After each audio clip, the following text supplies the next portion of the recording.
Isn't it funny the way everything today is politicized? Everything. So we talk about the coronavirus and it's politicized. Lockdown or no lockdown. Did we act early enough or did we act too soon? Should we be more on lockdown? What should be sold? Police brutality, politicized. Should you wear a mask? That's politicized. Because the uncaring conservatives and Republicans don't give a crap and all they care about is business. Politicized. Everything's fucking politicized. Underwear is fucking politicized. Everything. What I want to talk about today, well, before we go there, it's not about Republicans versus liberals or Labour versus Conservative. It's about collectivism, mob mentality versus the strength of the individual and individualism. What I want to talk about today is a future society. And I'm not talking about science fiction. I'm talking about a future collectivist society with elements of what we're seeing today extrapolated into the future to paint a picture of what this society would look like. I hope you have a strong stomach, because what you're going to see is a left wing collectivist wet dream. Let's start off with hierarchy. Leftists have always been against hierarchy. Any kind of hierarchy they claim to be against. They claim to be against.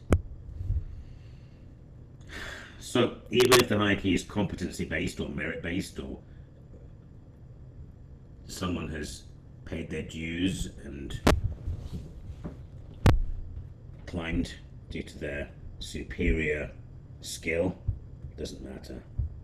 Extreme leftism is against hierarchy, and which I think is interesting, because that's a simplification. Are they really against hierarchy?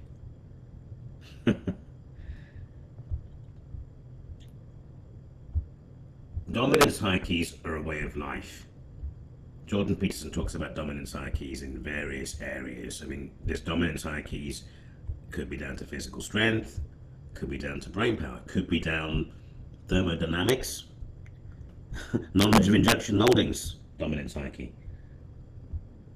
There's all kinds of dominance hierarchies which you can be good at due to competency and merit. There's a whole load of them. And I think it's interesting, because if you look at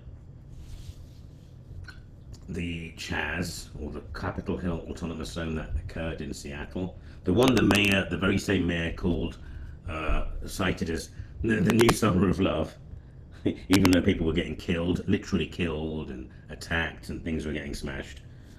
I don't know what kind of summer of love they were referring to, but anyway, it's not my idea of a vacation.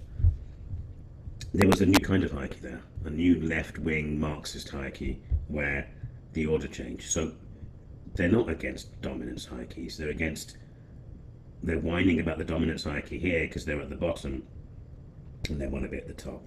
In this dominance hierarchy in the CHAZ, or the CHOP, whatever you want to call it, blacks were at the top, whites were basically trodden on and treated like shit, and they were charged, the ones that were charged more were the ones that were at the bottom. So it just shows that if you look at the progressive stack, they want to reverse it. So they're not actually against dominance hierarchies, they're against the dominance hierarchies that we often see in the West. Another good example of this is a competency-based dominance hierarchy is the entrance to get into Harvard, where Asians predominate because they tend to work harder, their families tend to push them harder, and what they did, and this is a good example of equality of outcome overriding equality of opportunity, because the entrance requirements for blacks and Hispanics was lowered significantly compared to that of for Asians, to actively discriminate against them. There was a lawsuit, and the courts actually favoured and let Harvard win, which shows, because they're a private entity, which I think is pretty disgusting. But my point still stands. Leftist affirmative action policies are anti-merit, anti-competency, and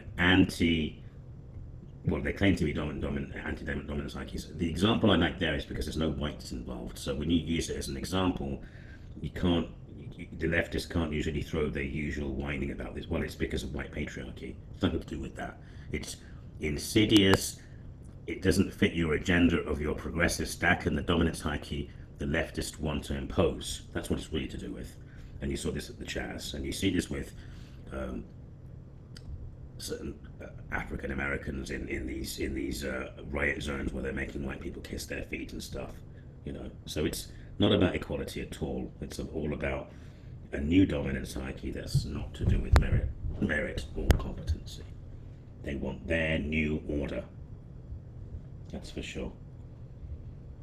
So a future collectivist society wouldn't necessarily be devoid of dominant psyches. It would be a new kind of dominant psyche that would favour whoever the latest agenda is, and you just have to look at the current progressive stack to have an idea of what that is. What about news? Well, if you look at news and media, you can expect a ministry of propaganda. You see that right now with CNN and the mainstream media, where their blatant omissions of certain things that are going on is so conspicuous and disgusting. I always hear, well, you've just been reading, watching Fox News, and I make it a point of watching a lot of news sources, as much as my stomach can bear. And Fox does actually criticize the Republicans. I'm not going to say they're balanced by any stretch of the imagination, but they're not as far right as they're made out to be, whereas CNN will continually, intentionally leave out huge pieces of information just to push their agenda, and it really does get quite difficult to stomach. Examples are the Charlottesville thing, where the white supremacists were disgusting and they ran over people. Trump was talking about the General Lee statue and the Confederate flag, and he said there's good people on both sides in terms of supporting and against it. They intentionally twisted this around and made out as if that was to do with the actual Charlottesville massacre, which I think is it's disgusting. And it's funny because we don't hear about that anymore. It's kind of fallen off the face. I've never heard them retract it or apologize or anything like that. And you see this all the time. The Covington thing with the kids with the Trump hats on, So you see this over and over again. In the future collectivist society, you can expect a ministry of propaganda or news sources, and you see this in China, that are predominantly from one source, and the difference being any other sources of information will just be silenced. And you see this now with the cancel culture and the severe censoring that you see on Facebook and these other leftist technology companies. The other thing, along with mainstream media, is what I call social pressure, collectivist social pressure, the pressure to conform. You see this a lot in England, you see it somewhat in Germany. If you don't toe the social line, you get made into a heretic. The power of wanting to fit in by the weak mind. It's the mainstream masses which drive this. And I would say it a lot in England. You see it in America too, but America is so massive and there's different pockets of the country. But in England, if you didn't conform and listen to the right kind of music and wear the right kind of clothes, you had to be a special kind of individual, a really strong individual, and much more eccentric to break free from that. The pressure to conform. Maybe it's because everything's closer, but the pressure and to be trendy and cool, is just pretty sickening. So you can expect this in a collectivist society where you have this social pressure, and if you don't conform, you'll be a heretic and you'll be an outcast. Connected to the mainstream media and social pressure is no free speech whatsoever. No diversity of thoughts or views tolerated. And not only will you see this on in the propagandized news feed in the future, you'll see this in society in general. We see this throughout history in communist and socialist places. Next thing is, I've often talked to some friends who are aligned very strongly with socialism, and they talk about the 90% income tax bracket that you had on high earners in the 1920s after the first major recession. 90% income tax, they say, is okay because it's not 90% your salary going away, it's a special sliding scale. I still think it's pretty disgusting. It's anti-merit, it's anti-work, it's anti-achievement. And when you discourage something like that, why bother? So we can expect to see that in a future collectivist society. You know, in this sick, wet dream that I'm outlining here. And I'm not joking, I'm serious. I mean, I could really see this going this way. At first it starts with the billionaires, and then basically the spenders and the parasites in the government run rampant like they are in Chicago and in California, and their spending run rampant and they need more. And what do? You just turn it down. Billionaires become multimillionaires, and multimillionaires become millionaires, and let's raise the taxes on everyone, you know? So that's where it goes. You already see this in Denmark, where CEOs don't get a lot more money than the mainstream employees. A melanist society. So I've seen some real hard left people talk about getting rid of money altogether, and even far left people know that's crazy, but there's other ways of doing it. Currency can become worthless in general because productivity goes down, business and enterprise and entrepreneurial sectors and private sector becomes meaningless and goes. So basically money gets I think what's the correct term? Qualitative easing, whatever it's called. The money becomes so weak, currency becomes so weak. But also, with all these social programs, I know that a lot of leftists love the UBI thing, universal basic income, including our very own beloved frigging Elon Musk that libertarians love. He's actually not a libertarian at all, he's an opportunist. A crony capitalist loving, UBI loving crony capitalist. UBI, universal basic income, nice generous payouts for people who do nothing, the parasite of society, so they can continue to be cool like Che Guevara and cultivate their hairstyles and their witticisms and, you know, charm all these women, impressionable young women, so that they can reproduce more, because stupid people always reproduce more. That's the way of the world. Stupid people reproduce more.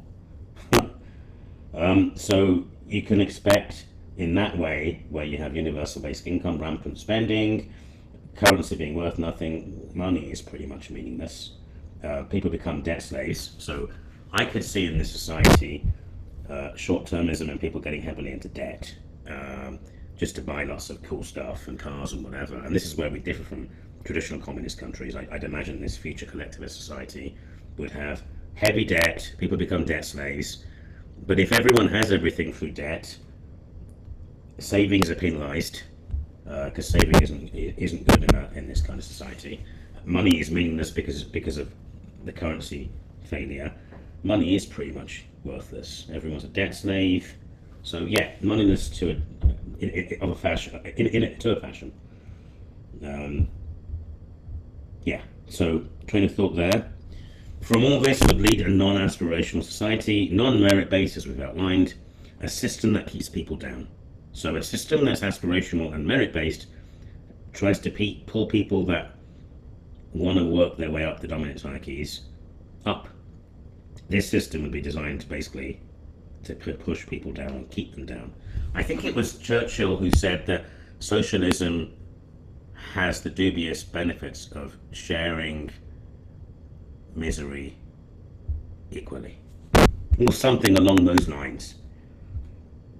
It's the opposite of empowering people, makes people into victims, makes them angry with the system, and bitter and jealous of success, which is the same as envy. So, and then this is where this future collectivist society would differ, I think, from a lot of leftist communist places of the past.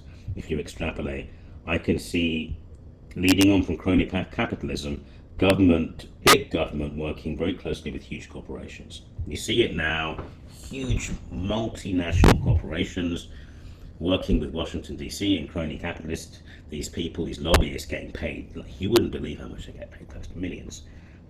So they work with the government, change laws, make it easy for big corporations. Some of them are high-tech corporations. Get the picture now? Why Google is left, Facebook is censoring conservative voices. They work closely with them so that you have this system that small companies that can usually be agile and very competitive are driven out and can't basically afford the entry of admission. So big government, big corporations, technology companies. I could see the economy going towards high-tech, service-based, because that's the way in the Future Collectivist Society. And again, that's different to communist places of the past. Yeah. What else? I would say with consumerism, because this new breed of collectivist society, again, I don't want to call it communist because I've already outlined some differences. It wouldn't be by definition an attachment to things, because it would lead to people, it would be a disposable society. It would be driven by people buying stuff and throwing it away, being heavily in debt, making crap you don't really need, and buying crap you don't really need. No real functional benefit, just because it's gimmicky. There can't be attachment to things.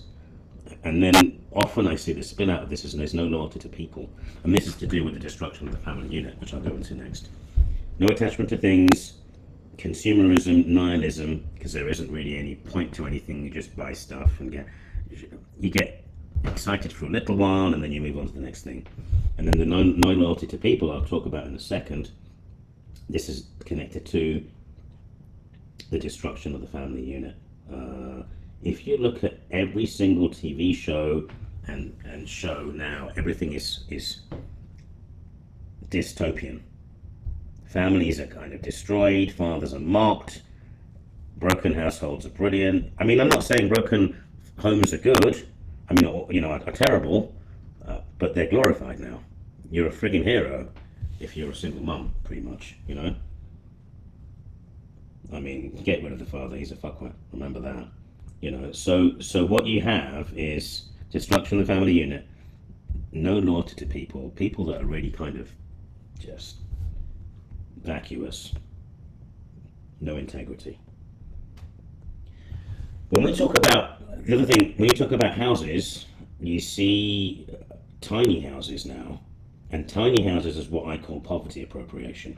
It's a very unique American phenomenon. It's a joke in places like Japan and England when they find out about it, because houses in England by definition are tiny. In Japan there's no space. So you see these pretentious Americans doing the tiny house thing, and they think they're so cultured and enlightened, and all it is poverty appropriation. It's pretty pathetic, really. But where do I see the future of housing with this future collectivist society? I see no ownership of houses. I mean, why? Can you imagine a society where no one owns anything? In fact, maybe there's no couples. Everyone just messes around and there's no ownership. That's an interesting concept.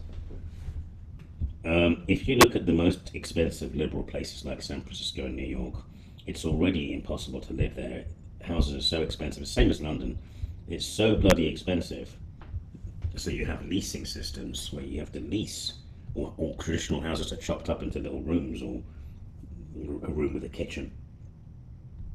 It kind of feeds into the liberal libtard dream of the death of suburbia and rural living. Everyone must live in urban centres, Those weird folks in suburbia and rural areas are kind of dodgy, and we need to get rid of them, kind of thing. They need to move and get with the fucking program. So I can see that in the future collectivist society. Overcrowding, reproduction. It's okay to reproduce, Everyone wants to reproduce. Stupid people reproduce. It will be encouraged for stupid people to reproduce. It will be probably positively funded, thanks to yours truly, our taxes. Overcrowding, stupid people, dumb people, entitled idiots, low integrity people, low IQ people, all reproducing, overcrowding, overtaxing. I don't just mean tax, I mean overtaxing the system, resources, and it would always be pushed onto us for guilt because, you know, we're overtaxing the environment and we need to pay more taxes for it. Even something to do with the people who are reproducing when they shouldn't be. Life won't be worth living to anyone with the values of today and individualism, anyone who values individualism. You know, ultimately, this can't sustain, and it will basically lead to a life like Cuba or Venezuela. Because the companies that are funding this kind of consumerism can't endure either. I mean, they'll be the elites. The people on these multinational corporations will be the elites, like the old emperors of the old days. But it can't really sustain, because you can only weaken the currency so much. It will go on for a long time.